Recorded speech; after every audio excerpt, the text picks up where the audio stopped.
Good afternoon everyone, let us start another very important topic.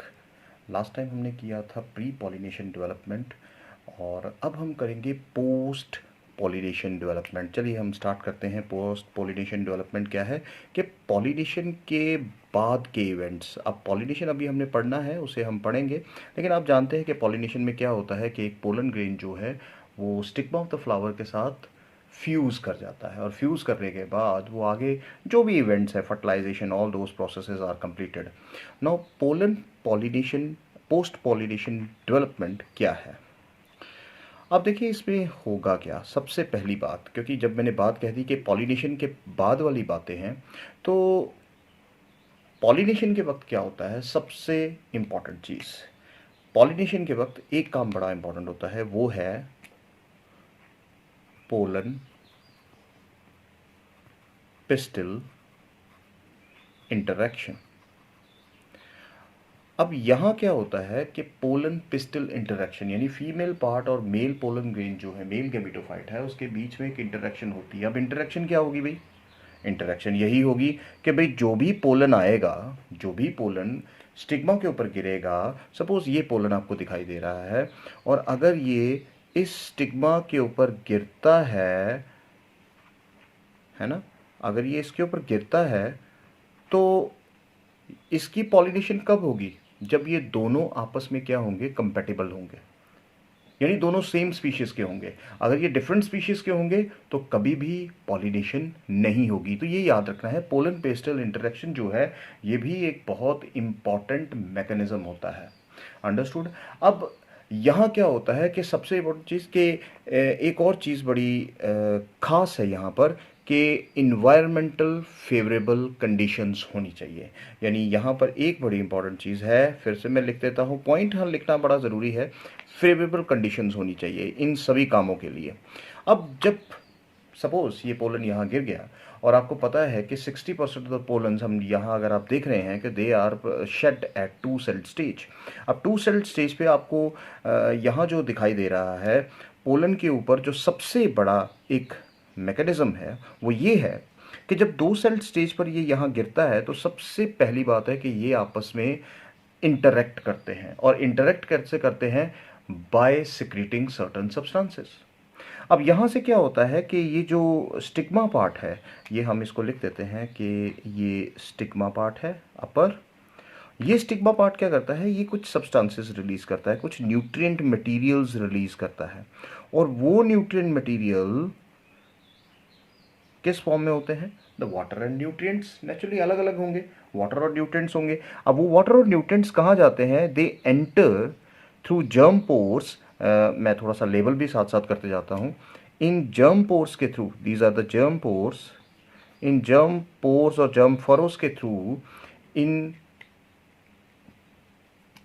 Intine enter कर जाता है। Intine के अंदर जहाँ ये सारा साइटोप्लाज्म पड़ा है, सारे सेल्स हैं, क्योंकि यहाँ पर वो स्टेजेस अब खत्म हो चुकी हैं, दो सेपरेट सेल बन चुके हैं। अब यहाँ देखिए क्या होता है कि ये अपने साइज को ग्रो करता है। सबसे बड़ी बात कि जैसे ही वाटर और न्यूट्रिएंट्स, मैं यहाँ पॉइंट्स लिखते जाता हूँ, वाटर प्लस न्यूट्रिएंट्स इस पार्ट से सेल के अंदर चले जाते हैं, पोलन मेल गैमेटोफाइट के अंदर जाते हैं, तो यहाँ क्या है, इसकी ग्रोथ होनी शुरू हो जाएगी। जब ग्रोथ होनी शुरू हो जाएगी तो ये अपना साइज भी बढ़ाएगा, ये तो ऑब्वियस बात है भाई। और जब ये अपना साइज बढ़ाएगा तो क्या होगा? साइज बढ़ाएगा तो आप जानते हैं कि साइज जब बढ़ेगा तो कुछ चेंजेस तो इसके अंदर आएंगी भाई। अब वो चेंजेस क्या आती है?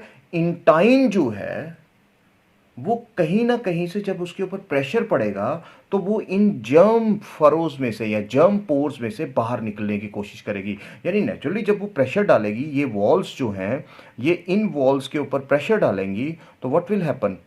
आप ये तो जानते हैं ये स्पोरोपोलिन है, ये एक्साइन है। चलिए मैं इसको लेबल भी कर देता हूँ, और ये एक्साइन है, और इसके ऊपर क्या है, कौन सी लेयर है? सबसे मोस्ट रेजिस्टेंट ऑर्गेनिक मटेरियल आप जानते हैं, स्पोरोपोलिन। ठीक है भाई। अब ये तो नहीं इसको बाहर आने देगा, लेकिन आपको मैंने कहा था कि there is thinning area, absent नहीं है। फिर से मैं कहूंगा, एक्साइन जो है वो स्पोरोपोलिनिन की बनी है, लेकिन स्पोरोपोलिनिन कई जगह पर थिन है, और वो जो थिन एरिया है वो जम्पोर एरिया है, और उस जम्पोर एरिया से ये जो इंटाइन है जब इसके ऊपर प्रेशर पड़ता है तो ये बाहर निकलना शुरू हो जाती है। तो चलिए हम डायग्रामेटिकली व्यू से क्या करते हैं, अब स्टार्ट करते हैं कि पोलन ट्यूब की फॉर्मेशन होना शुरू हो जाती है। चलिए हम पोलन ट्यूब की फॉर्मेशन देखते हैं किस तरह से होती है।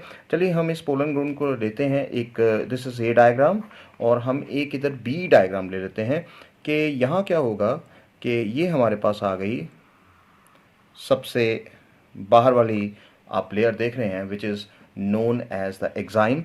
चलिए मैं जल्दी से एक्साइन को यहाँ मैं जल्दी से इसको कंप्लीट कर लेता हूँ। ये एक्साइन बननी शुरू हो गई, ठीक है। चलिए ये बन गई एक्साइन, इसको मैं जल्दी से डॉटेड कर देता हूँ ताकि आपको समझ आ जाए कि ये क्या हो रहा है। ये वही डायग्राम है जो हमने ऊपर ड्रॉ की, और ये हमारे पास क्या आ गए, ये हमारे पास हैं जर्म पोर्स। मेरा पेन शायद थोड़ा सा गड़बड़ कर रहा है, चलो मैं इसको हटा ही देता हूँ। अब जर्म पोर ले लिया, और यहाँ मैं इस रेड पेन से यहाँ इसको कर देता हूँ दिस इज एक्साइन, ठीक है। अब जैसे ही अब क्या होगा कि अब यहाँ से आप देखेंगे कि इंटाइन के ऊपर जब प्रेशर पड़ेगा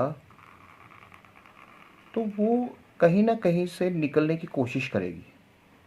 देखिए आप देख रहे हैं डायग्राम को मैंने क्या किया है, यहाँ से और इधर से भी कोशिश कर सकती है, लेकिन होता क्या है कि जहाँ से ये पहले निकलेगी, यहाँ से क्यों निकलेगी, क्योंकि सबसे इम्पोर्टेंट चीज़ है कि यहाँ पर हमारे पास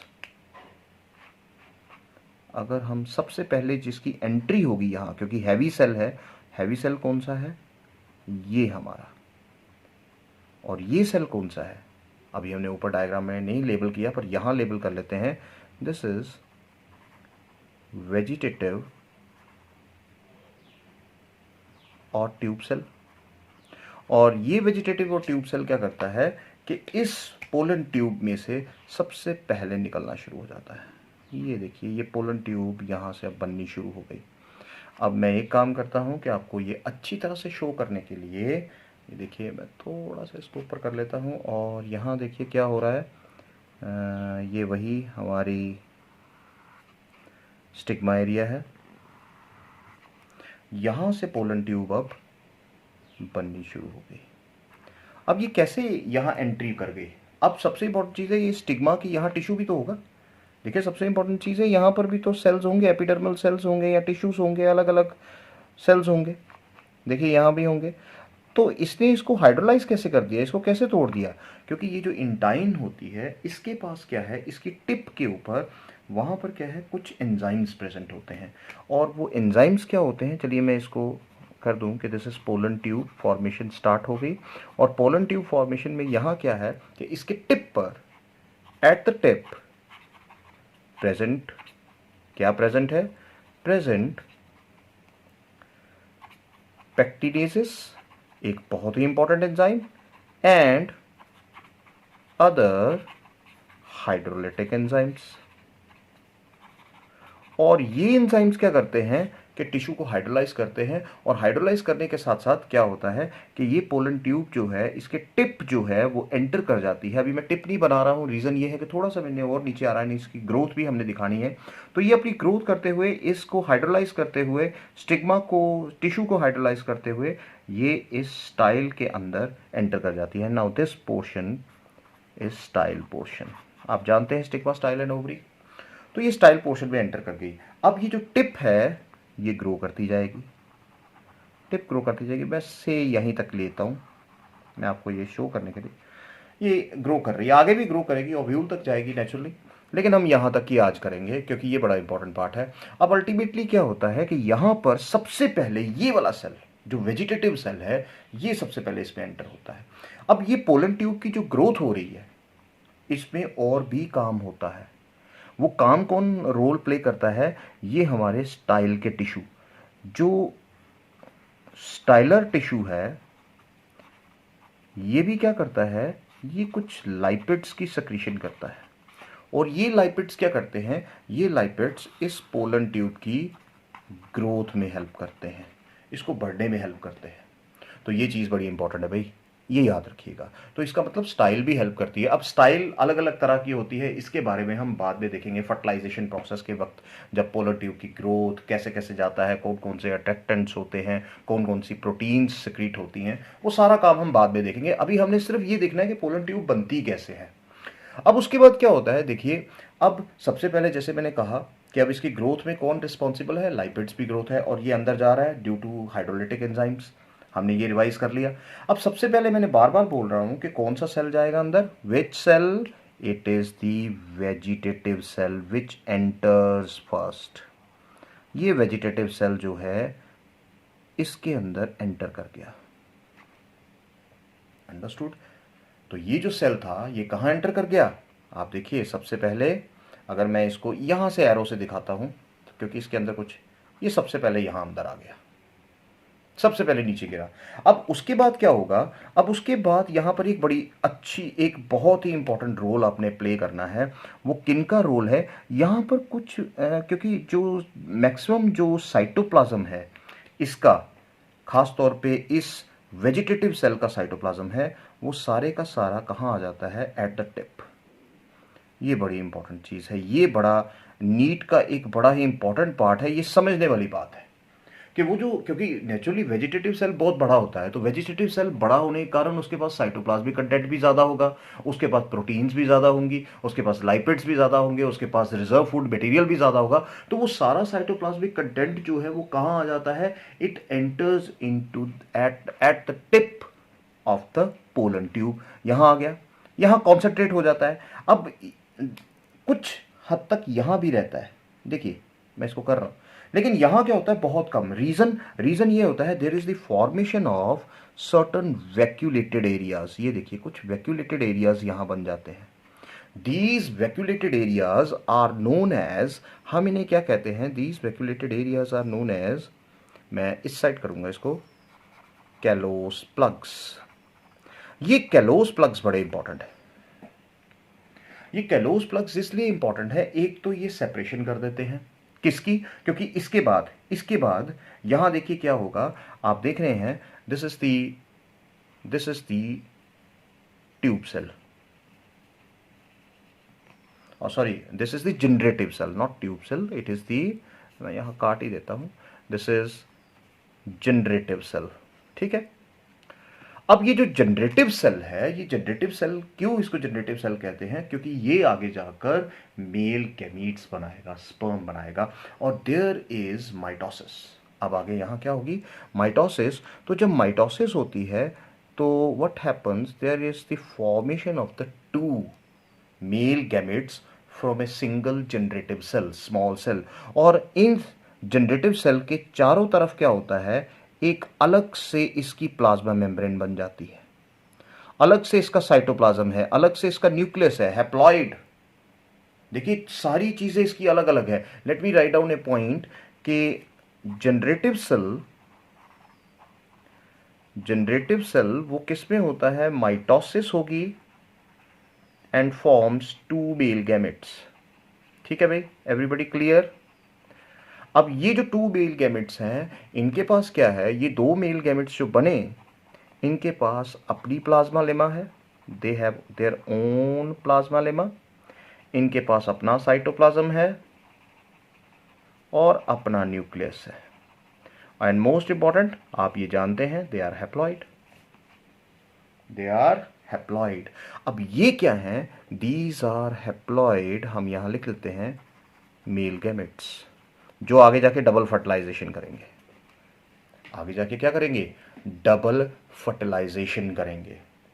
तो देखिए अब यहां पर कैलोस प्लग्स ने क्या किया, कैलोस प्लग्स ने अगर देखा जाए तो कैलोस प्लग्स ने क्या किया, इनको सेपरेशन कर दिया।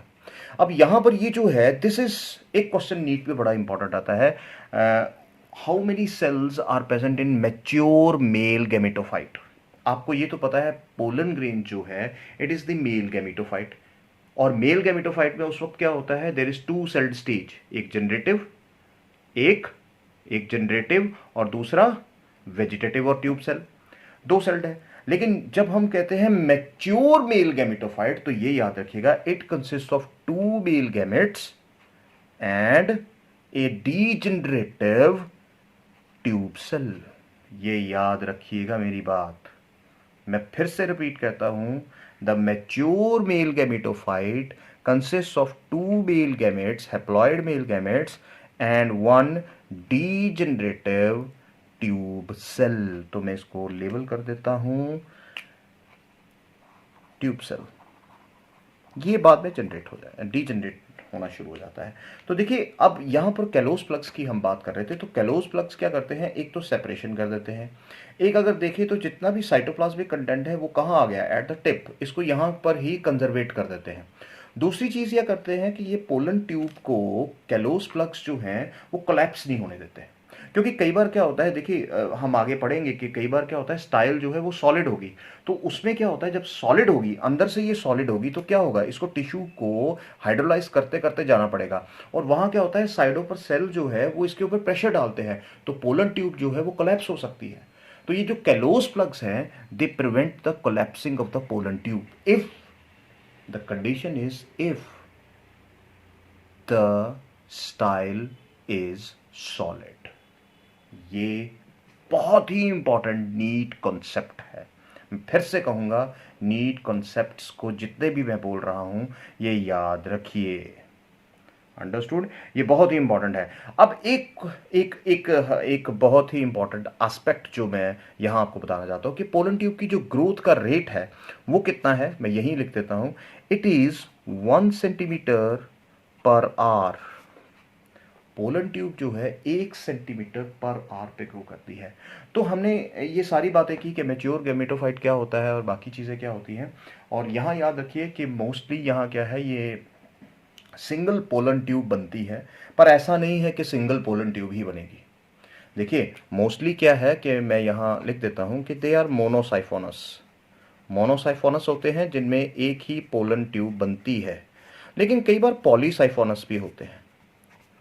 पॉलीसाइफोनस भी हो सकते हैं कुछ पोलन ग्रेन्स में।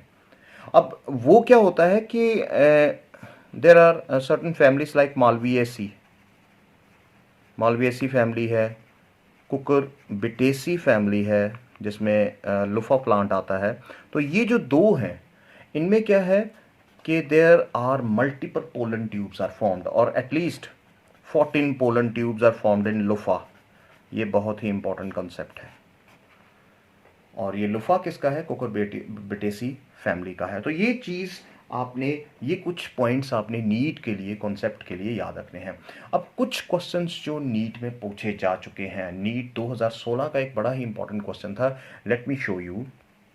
देखिए अब यहाँ पर आपको दिखाई दे रहा है नीट 2016 में एक क्वेश्चन पूछा गया है, which of the following statements is not correct. और ये बड़ी बार क्वेश्चन आता है और इसमें कंफ्यूज भी हो जाते हैं। जैसे ए पार्ट आपको यहाँ लिखा है, मैंने पहले से लिख के रखा है सो डेट टाइम ज़्यादा ना लगे।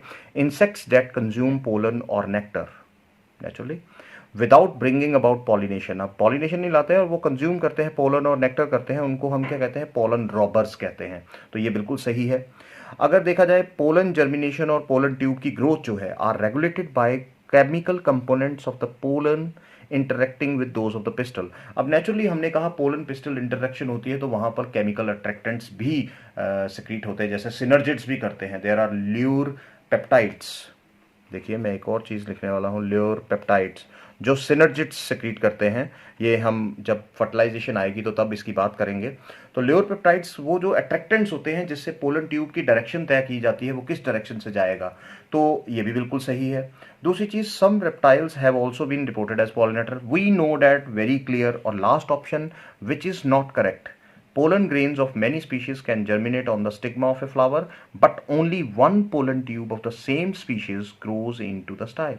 अब देखिए बहुत सारे पोलन्स जो है जर्मिनेट करते हैं, लेकिन सिर्फ ये नहीं है कि एक ही पोलन ट्यूब बनती है। जैसे मैंने लुफा प्लांट की बात की, वहाँ 14 पोलन ट्यूब्स बनती हैं एक ही समय पर। तो इसका मतलब हुआ कि ये इनकरेक्ट है। तो इसके सोल्यूशन की अगर हम बात करें, अगर इसके सारे चीज़ों की बात की जाए, तो इसके सोल्यूशन में आप क्या लिख सकते हो, आप इसके सोल्यूशन में लिख सकते हो कि भाई many pollen tubes of the same species can also grow in to a style, है ना। तो मैं यहाँ सोल्यूशन लिख देता हूँ, many pollen tubes can grow, है ना। ये बिल्कुल याद रखिएगा, can grow into the style. लेकिन कंडीशन सिर्फ एक है, कंडीशन ये है ऑफ सेम स्पीशीज होनी चाहिए भाई, डिफरेंट स्पीशीज नहीं। तो ये जो है it is the correct answer, it is the correct answer. And which statement which is not correct, अगर देखा जाए तो ये स्टेटमेंट बिल्कुल भी करेक्ट नहीं है। समझ गए मेरी बात। तो यहाँ ये याद रखना है कि एक से ज़्यादा पोलन ट्यूब्स भी बन सकती हैं। और लास्ट ये एक क्वेश्चन बहुत ही, हालांकि बहुत सारे इंपॉर्टेंट क्वेश्चन हैं, लेकिन ये दो चीज़ें जो मैं आपको बताना चाहता हूँ कि जो नीट में पूछे जा चुके हैं। Intine of A pollen grain is made up of, और ये हम पहले पढ़ चुके हैं। इट इज़, अगर ए ऑप्शन देखें लिग्निन एंड सुबेरिन, बिल्कुल नहीं। बी ऑप्शन देखें पेक्टिन एंड सेलुलोज, क्या ये सही है? लिग्निन एंड हेमीसेलुलोज, क्या ये सही है? पेक्टिन एंड कैलोज, क्या ये सही है? और मेरे हिसाब से जो मैं आपको पढ़ा चुका हूँ, डेट इज, या मैं लेक्चर दे चुके हैं, मेरे प्रीवियस लेक्चर अगर आप देखेंगे you will see it is pectin and cellulose. तो आई होप आपने ये अच्छी तरह से ये लेक्चर समझा होगा। एक छोटा सा टॉपिक था, लेकिन मैं चाहता था कि नीट कॉन्सेप्ट जो है आपका क्लियर हो जाए कि नीट की हमने पढ़ाई किस तरह से करनी होती है ना। तो ये चीज़ें आप समझिएगा। Thank you very much. Next हम लेक्चर लेंगे अब आगे, जो भी लेक्चर होगा फीमेल गैमेटोफाइट का। तो चलिए, लेट अस होप कि आपको ये चीज़ समझ आई। तो इसको अच्छी तरह से समझिएगा, इसको बार बार देखिए, और अगर कोई भी क्वेश्चन हो तो आप मेरे व्हाट्सएप नंबर पर किसी भी तरह या कहीं भी कमेंट सेक्शन में आप भेज सकते हैं। Thank you.